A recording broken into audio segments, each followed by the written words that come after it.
Hello दोस्तों, स्वागत है आपका स्लीपी क्लासेस में। आज के हमारे हिस्ट्री के प्रीमिक्स में हम पिछले कुछ सालों के यूपीएससी प्रीलिम्स के मॉडर्न हिस्ट्री से जुड़े हुए क्वेश्चंस डिस्कस करेंगे। राइट, तो शुरू करते हैं। सबसे पहला question, the demand for Tebhaga peasant movement in Bengal was for. 2013 का ये क्वेश्चन है। चार ऑप्शन है आपके सामने। Reduction of the share of the landlords from 1/2 of the crop to 1/3। दूसरी, grant of ownership of land to peasants as they were the actual cultivators of the land. तीसरी, uprooting of zamindari system and the end of serfdom. या फिर चौथी option, writing off all peasant debts. Tebhaga movement क्यों थी? तो चार options हैं, आप पॉज करके ऑप्शंस दोबारा पढ़ सकते हैं।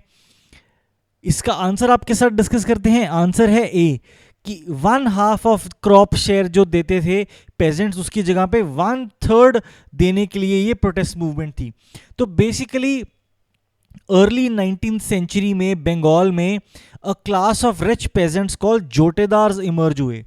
राइट, लोकल मार्केट्स कंट्रोल करने लगे, मनी लेंडिंग डोमिनेट करने लगे, पुअर कल्टिवेटर्स के ऊपर पूरा कंट्रोल एक्सरसाइज करते थे। ज़मींदार जो थे वो शहरों में रहने लगे और रूरल एरियाज में इन जोटेदार्स का कंट्रोल बढ़ता गया।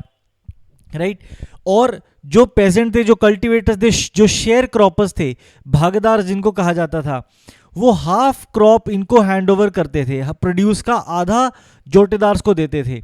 तो 46 में इन्होंने मिलकर प्रोटेस्ट किया कि हम ये नहीं देंगे, 50% नहीं देंगे, 1/3 देंगे, इससे ज़्यादा नहीं देंगे।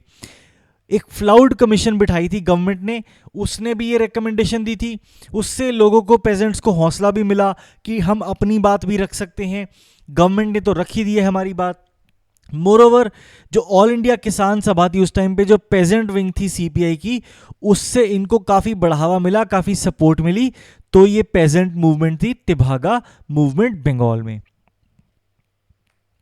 राइट, दूसरा क्वेश्चन, महात्मा गांधी के बारे में क्वेश्चन है। उन्होंने अपने जो डीपेस्ट कन्विक्शंस हैं अपनी एक बुक में लिखे हैं कॉल्ड अनटू दिस लास्ट, और कहा है कि ये बुक ने मेरे को ट्रांसफॉर्म कर दिया।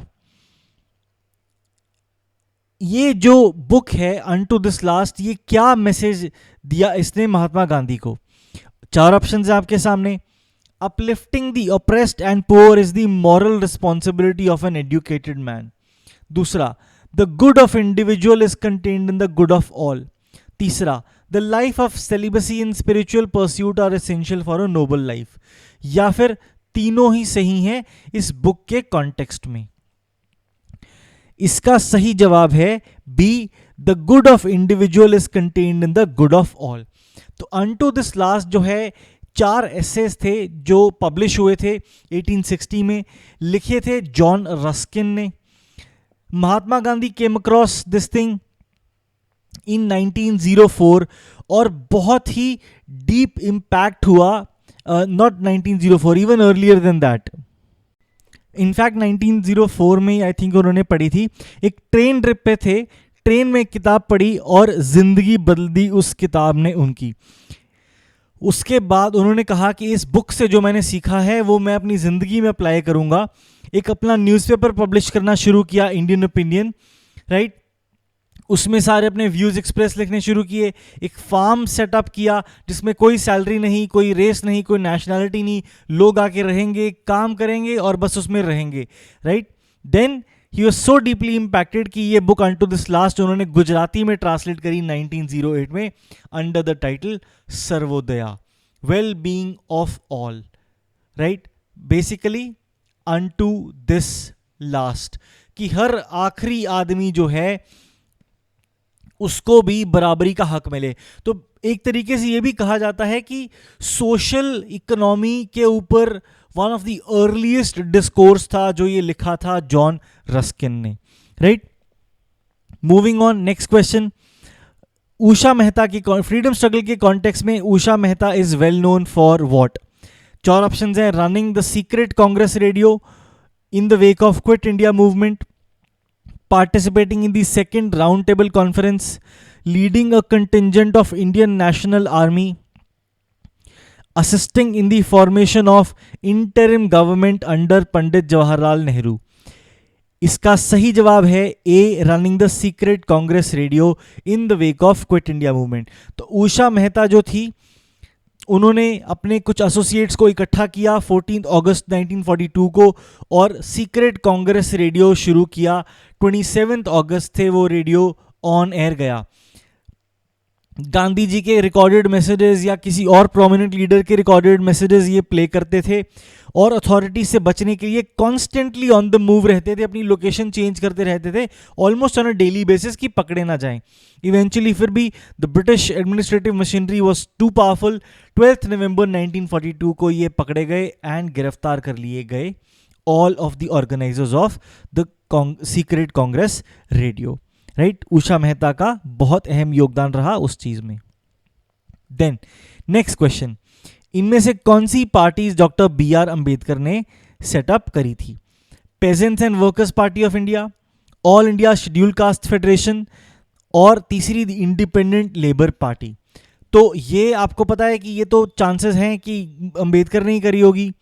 इन दोनों में से बेसिकली आपके पास चॉइस बच गई। तो आपके पास टू आपको रखनी है। तो टू में भी आपके पास 3 चॉइसेस हैं, ये सिर्फ चॉइस 1 एलिमिनेट होती है।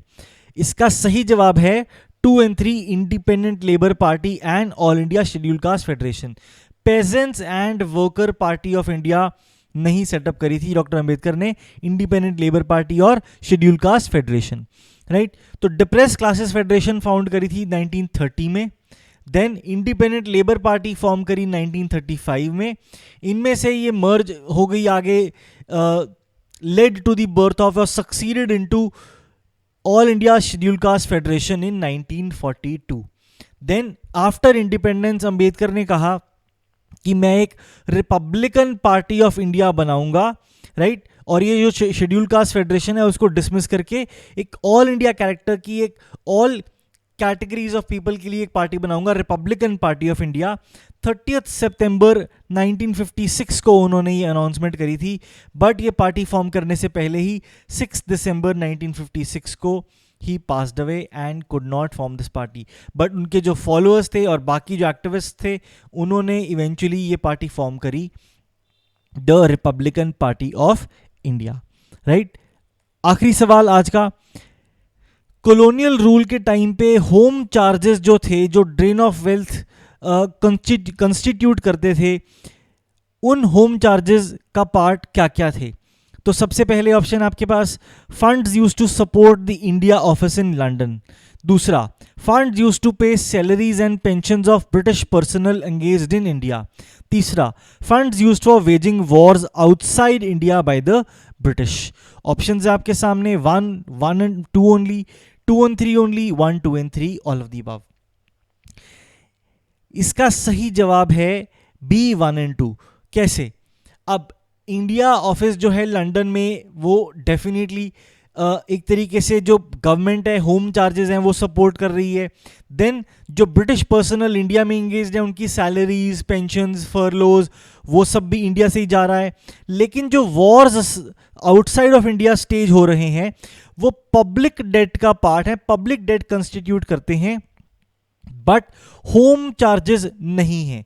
राइट, ऑफ कोर्स अगर आप कोई म्यूटिनी कंट्रोल कर रहे हैं, इंडिया के बाहर जाके लड़ाई लड़ रहे हैं, ऑफ कोर्स इंडियन एक्सचेकर ही उसके खर्चा बेयर कर रहा है, पब्लिक डेट का पार्ट है, बट होम चार्जेस का पार्ट नहीं है। राइट, होम चार्जेस जो थे, जो एनुअली इंडिया से इंग्लैंड रिमिट किए जाते थे, जैसे कि इंटरेस्ट, आपने इंडिया में रेलवे बनाई, रेलवे पे आप रेलवे बनाने के लिए, सेटअप करने के लिए आप कैपिटल इन्वेस्ट कर रहे हैं, उस पर आपको गारंटीड रिटर्न है 4.5 से 5% का, वो इंटरेस्ट जो है होम चार्जेस हैं। अगर आपने कोई स्टोर्स ले रखे हैं बाहर, राइट, ब्रिटिश ट्रूप्स के लिए, किसी भी कमोडिटी के लिए, किसी भी चीज़ के लिए जो स्टोर्स ले रखे हैं, वो होम चार्जेस का पार्ट हैं। जो ऑफिसर्स हैं सिविल और मिलिट्री, उनकी सैलरीज, पेंशन्स, फर्लोज जो भी हैं, वो सब भी होम चार्जेस के अंडर आता है। राइट, तो ये थी कहानी होम चार्जेस की। ज़्यादा डिफिकल्ट क्वेश्चंस नहीं थे, एजेंडा यही है, ऑब्जेक्टिव यही है क्वेश्चंस आपके साथ डिस्कस करने का, कि काफ़ी डूएबल क्वेश्चंस होते हैं, एक्स्ट्रॉर्डिनरी डिफिकल्ट नहीं होते, बेसिक लेवल ऑफ अंडरस्टैंडिंग आपको चाहिए और एक बेसिक लेवल ऑफ एप्लीकेशन चाहिए। रादर कह लो कि एक अच्छे लेवल की नॉलेज चाहिए और एक बढ़िया लेवल की एप्लीकेशन चाहिए एग्जाम में, and that will see you through the exam, right. तो आज के हिस्ट्री के प्रीमिक्स में यही 5 सवाल थे। मिलेंगे आपसे नेक्स्ट वीक के हिस्ट्री के प्रीमिक्स में, तब तक के लिए thank you and keep watching.